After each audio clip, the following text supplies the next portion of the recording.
चलिए, path finder classes में आपका स्वागत है। और अब मैं पुनः ग्रामर की तरफ लौट रहा हूँ। लगातार 4 चैप्टर पढ़ा चुका हूँ बुक का, रेनबो पार्ट 2 का। तो आज मैं जो चैप्टर पढ़ाऊंगा उसका नाम है केस, यानी कारक। अपने आप में बहुत इंपॉर्टेंट चैप्टर होता है कारक। ठीक है, तो पहले कारक किसे कहते हैं समझते हैं। देखिए, कारक क्या होता है। कारक एक ऐसा शब्द होता है जो उस वाक्य में शामिल नाउन का संबंध उसी वाक्य में किसी दूसरे शब्दों के साथ बताता है। कहेंगे in general usages, in general usages noun and pronouns, noun and pronouns get 3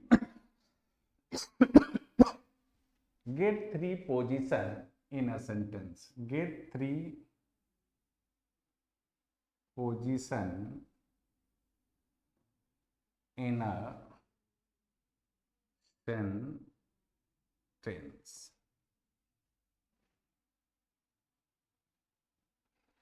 मैं कह रहा है कि सामान्यतः किसी वाक्य में नाउन या प्रोनाउन का 3 स्थान होता है। उसके 3 पोजीशंस होते हैं किसी भी वाक्य में। ठीक है, अब 3 समझाते हैं, सब गौर से समझेंगे।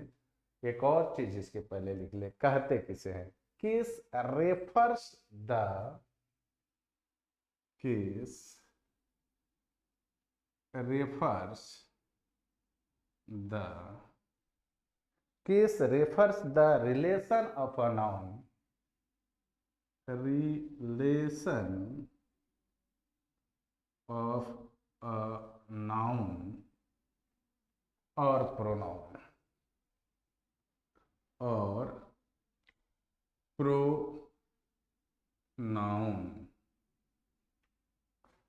To other words, to others word in a sentence। यानी इसका काम है नाउन का कि जो दूसरे वर्ड्स आते हैं, कोई भी जो दूसरा वर्ड्स आता है वो उसको रेफर करता है। यानी किस क्या है, कारक वह शब्द होता है जो किसी वाक्य में किसी नाउन का संबंध उसी वाक्य में शामिल किसी दूसरे शब्द से बताता है। जैसे ध्यान से देखें, मैं कहूं कि राम्स लाइफ, और ध्यान से अगर देखते हैं तो पाएंगे कि ये नाउन है, लाइफ भी तो नाउन है। तो संबंध कौन बताया, तो ये वाला जो शब्द आया, ये एपोस्ट्रोफिक एस इसको बोलेंगे, ये कारक है, यहाँ केस है। और इसने ये संबंध बता रहा है कि किसका जीवन, तो राम का जीवन। क्लियर। उसी तरह कहेंगे कि the bullet of the gun. देखिए, यहाँ अगर आप देखते हैं तो पाएंगे कि बुलेट एक नाउन है और गन भी नाउन है, और ये जो ऑफ है ये दोनों के संबंध को स्थापित कर रहा है। यानी यहाँ ऑफ जो है वो एक केस है। तो बताए हैं कि उनके बीच में आता है, उनके साथ आकर उसका संबंध क्या करता है, स्थापित करता है। अब बात रह गया कि केस कितने तरह के हो सकते हैं या कितने तरह के होते हैं। मेन बात यही है। चलिए आगे पढ़ते हैं।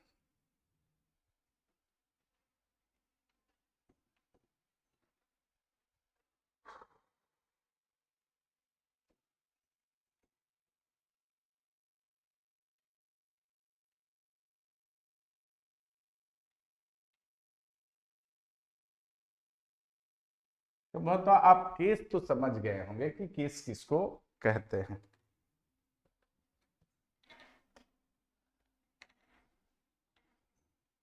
हर छोटे से बड़े एग्जामों में यहाँ से क्वेश्चन रहते हैं, 12 में भी रहते हैं।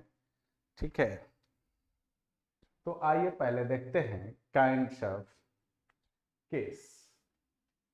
कहेंगे काइंड्स ऑफ केस, कारक के भेद। तो कहेंगे कि there are three kinds cases in general uses. कहेंगे there are three kinds of cases in general usage। सामान्य प्रयोग में इसके निम्नलिखित 3 भेद होते हैं। पहला, सब्जेक्टिव केस, और इसी को एक और केस के नाम से जानते हैं, उसको कहते हैं नोमिनेटिव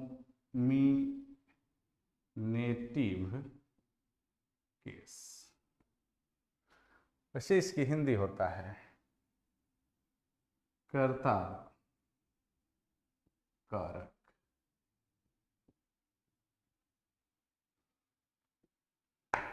ध्यान देंगे। जो दूसरा होता है उसको कहते हैं ऑब्जेक्टिव केस। ऑब्जेक्टिव केस, किसी भी चीज का उसका अपना अर्थ उसके नाम में ही छुपा रहता है। अगर नाम को ही अच्छा से जान जाते हैं तो समझिए कि केस मैंने उसको पढ़ लिए, वो चाहे कुछ भी हो। इसको एक और नाम से जानते हैं, उसको कहते हैं एक्यूजेटिव केस।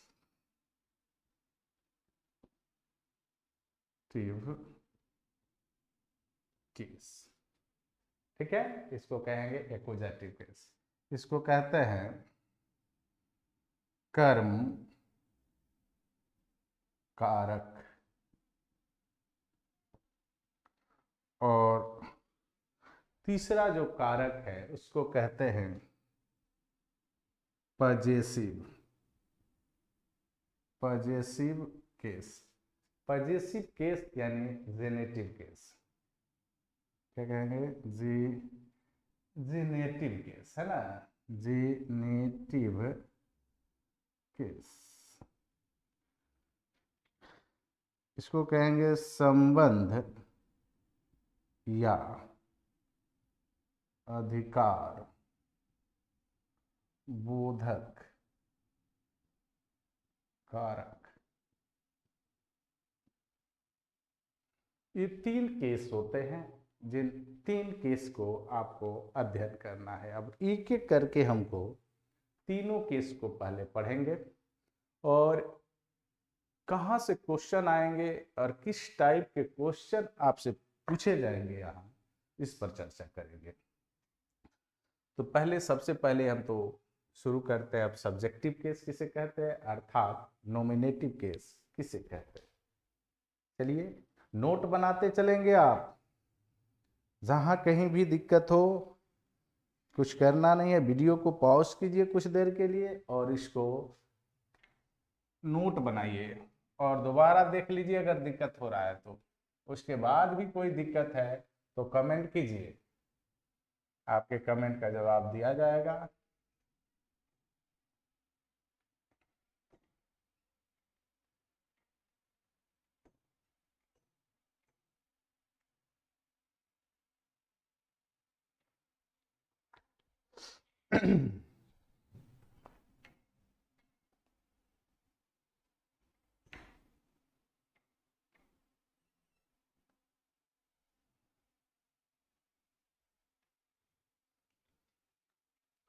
चलिए, तो सबसे पहले हम लोग शुरू करते हैं सब्जेक्टिव केस अर्थात नॉमिनेटिव केस। हेडिंग बनाते हैं।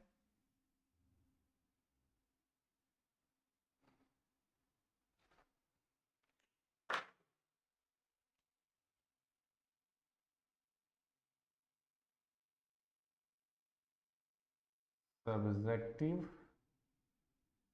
केस, इसका दूसरा नाम आपको पता ही है, बता चुके हैं। इसको दूसरे शब्द में कहेंगे नोमिनेटिव केस। नोमिनेटिव केस, चलिए लिखते हैं। व्हेन अ नाउन और प्रोनाउन, व्हेन अ नाउन और pronoun becomes the subject, the subject, the subject in a sentence is called subjective case. Subjective case, Hindi में लिखने वाले लिख लेंगे, जब कोई संज्ञा या सर्वनाम, जब कोई संज्ञा या सर्वनाम, जब कोई संज्ञा या सर्वनाम किसी वाक्य में कर्ता के स्थान पर, कर्ता के स्थान पर, कर्ता के स्थान पर आए तो उन्हें कर्ता कारक समझा जाता है, या उन्हें कर्ता कारक कहते हैं। चलिए देखते हैं।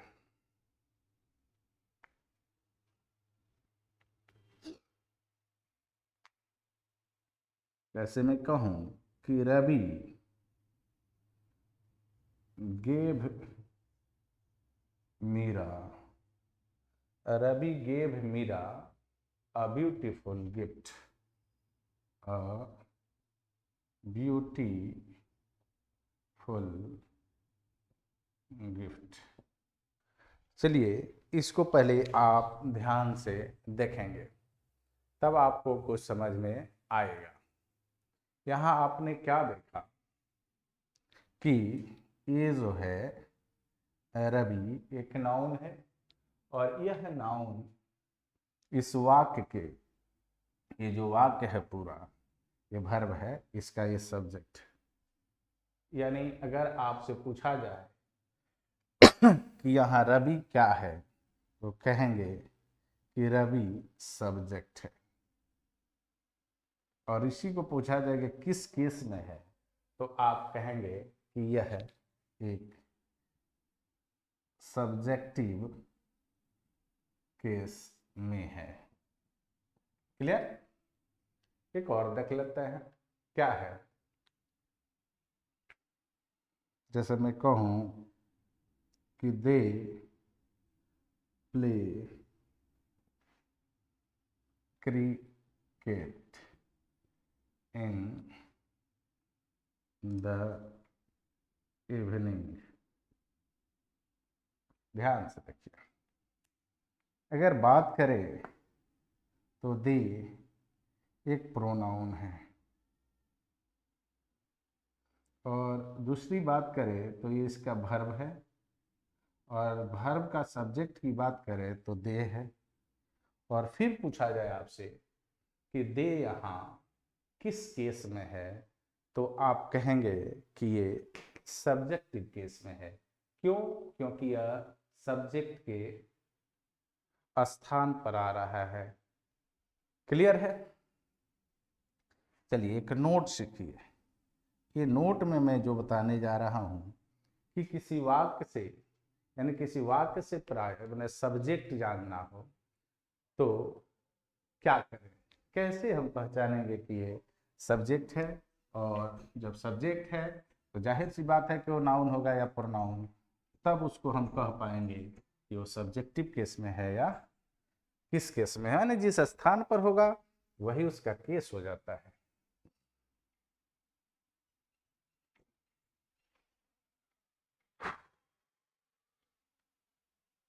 लिखेंगे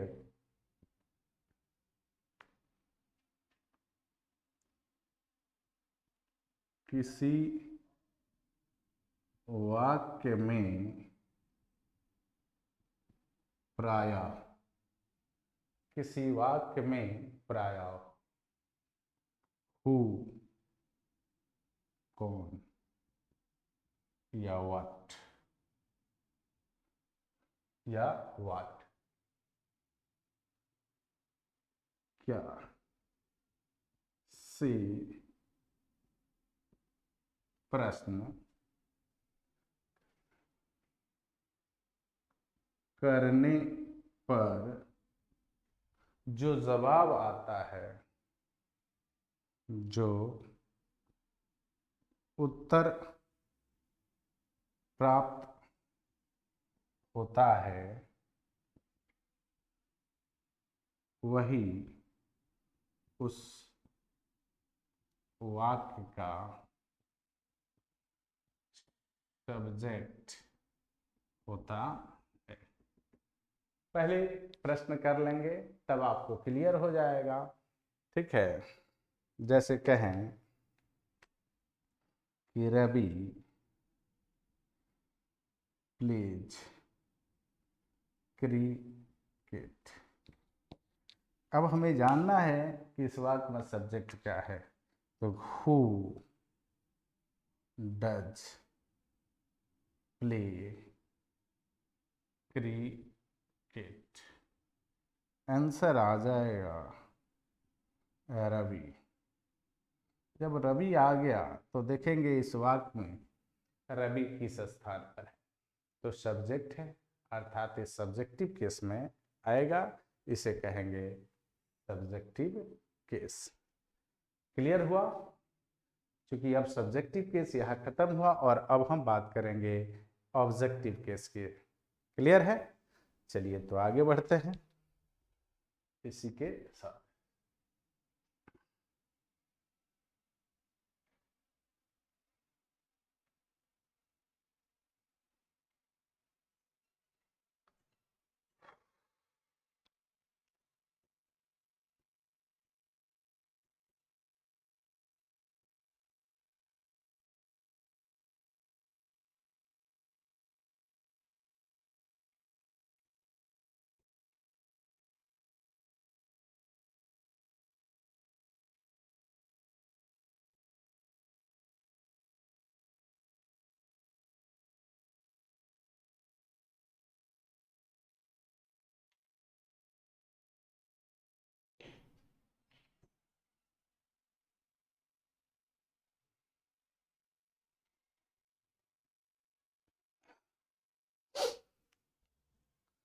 चलिए हेडिंग बनाते हैं दूसरा,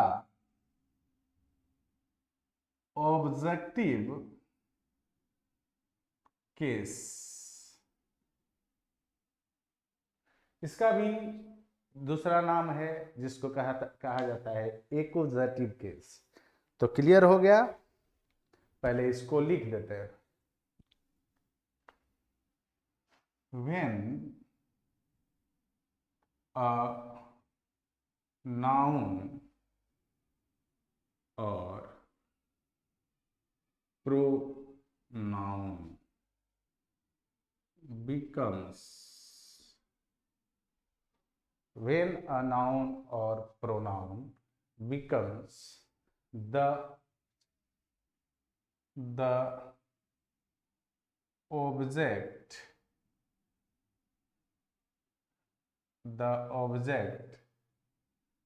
in a sentence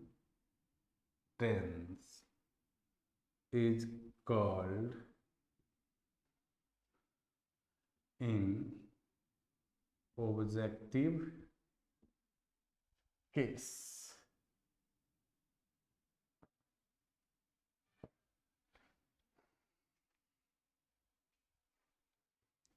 आइए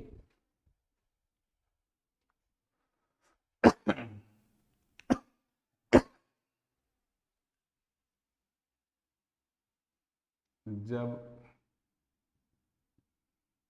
कोई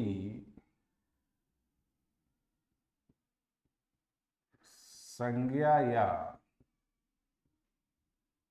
सर्वनाम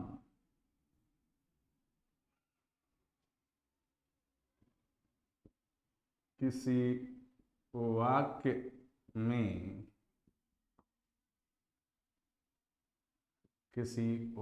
में कर्म के स्थान पर आए तो उसे कर्म कारक कहा जाता है या उसे कर्म कारक मानते हैं। तो कोई भी नाउन यदि वो ऑब्जेक्ट के स्थान पर आ जाता है तो ऑब्जेक्टिव केस होता है। जैसे रवि हेल्प्ड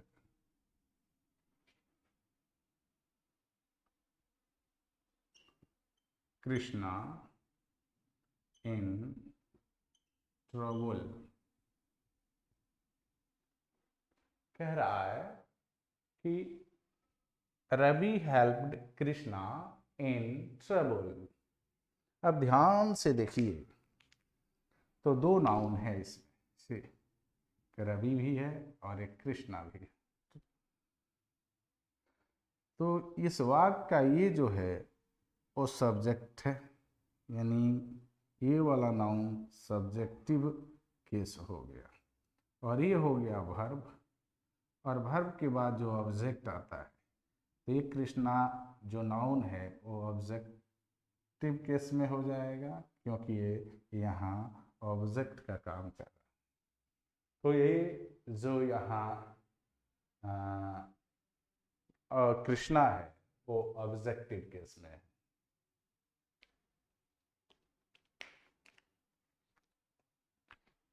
मान लो मैं कहूं कि ही praised me,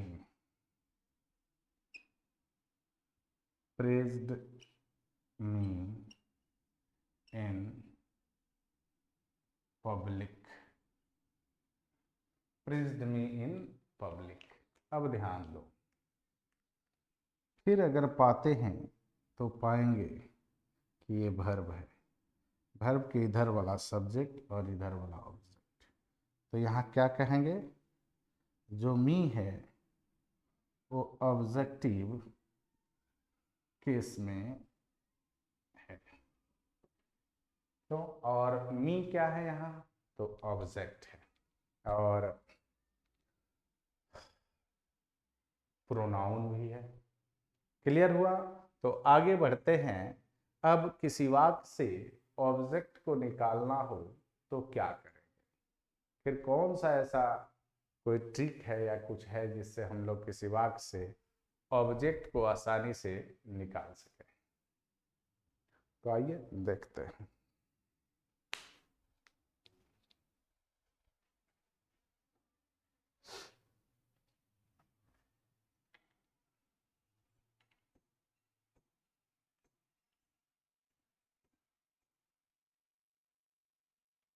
किसी को कोई दिक्कत हो तो फिर मैं आपसे कह रहा हूँ कि आपको कुछ करना नहीं है, वीडियो को पॉज कर करके पहले नोट्स बनाइए, फिर एक बार वीडियो को आसानी से पूरा देख जाइए। 100% है कि आप उसको समझ जाएंगे। चलिए पहले नोट को लिखते हैं। क्या अब यहाँ आपको ये जानना है, सब्जेक्ट तो आप जान गए कि किस तरह से निकालेंगे। क्या है, हु या वाट लगा कर। अब यहाँ जो है क्या करेंगे, तो कहेंगे कि किसी वाक्य में प्रायः, किसी वाक्य में प्रायः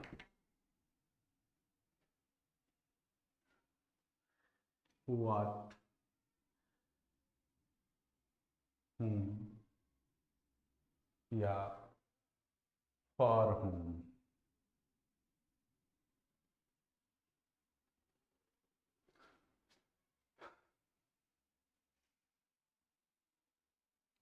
लगाकर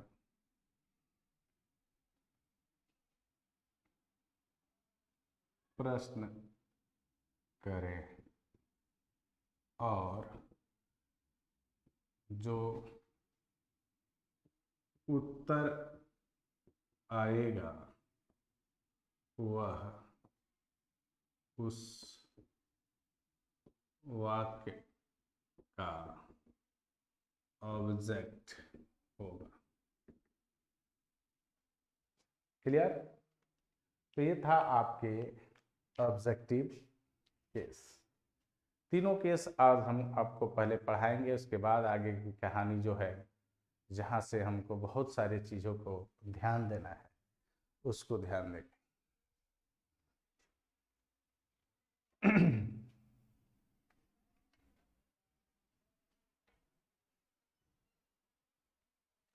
तो केस का ये पहला वीडियो है। केस पार्ट 1, पार्ट 2, पार्ट 3 ऐसे देखते चलेंगे, क्योंकि इसका भी 3-4 वीडियो बनने वाले हैं। तभी जाकर आप पूरी तरह से केस पर कमांड कर पाएंगे। तीसरा है पॉजेसिव केस, जेनेटिव केस। इसका एक और नाम आप लोग ऑलरेडी जानते हैं।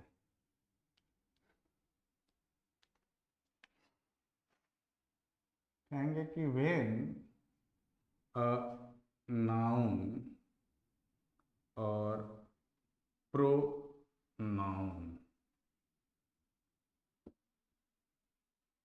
shows, when a noun or pronoun shows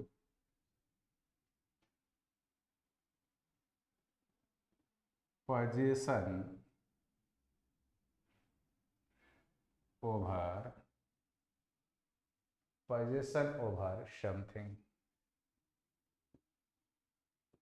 something, is called possessive case।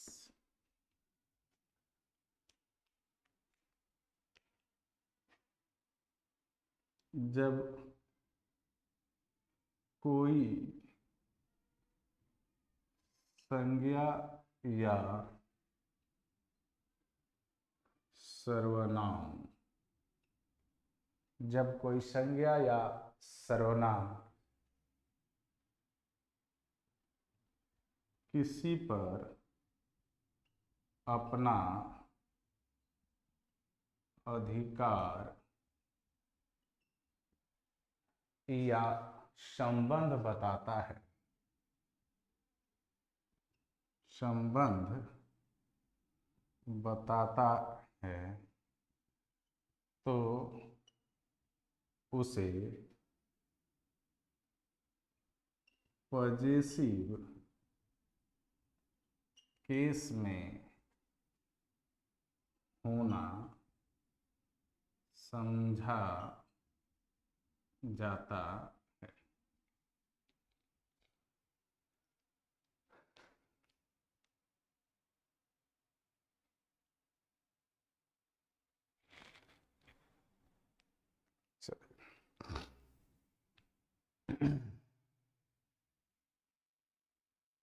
जैसे कहें Ram's pen is running well. Ram's pen is running well.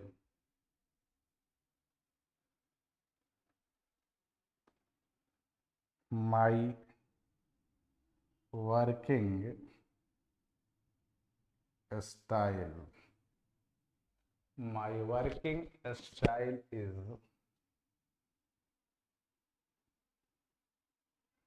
different. My working style is different from others. ध्यान से देखिए, इस वाक्य में ये जो है राम्स पेन, यानी हालांकि यहाँ पे टॉपिक एस है, वही पॉजेसिव केस है, लेकिन अधिकार किस पर दिखा रहा है, यानी राम का अधिकार इस पेन पर दिखा रहा है। तो यहाँ कहेंगे राम्स पेन, ये किस में है, तो पॉजेसिव केस में, पॉजेसिव केस में। उसी तरह कहेंगे माई वर्किंग स्टाइल, यानी माई वर्किंग स्टाइल, ये किस में है, तो ये भी पॉजेसिव